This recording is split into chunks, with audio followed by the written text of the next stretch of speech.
how we can use the IDSS to make a diagnostic to the engine. This one is a 6UZ1 for the Sumitomo. Okay, now we open the IDSS.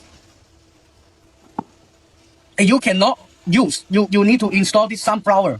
Okay, have this sunflower, you give me this picture, we can remotely help you to install or use the IDSS. This we call the sunflower. We can control your computer. This is okay. Okay, firstly, we see this color. This is the change the language. So somebody is a China or the English, you select the English, it's okay.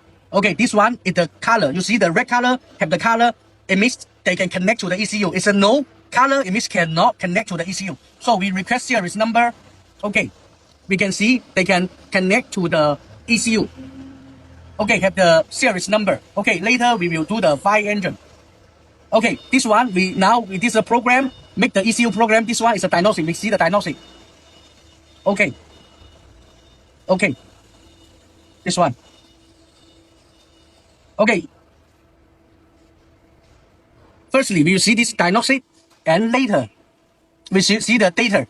They will show you in this page. Okay. How to see the error code? This area is an error code. You can see this error code from the here. This error code. Okay. Okay, you see this one, this use the IDSS.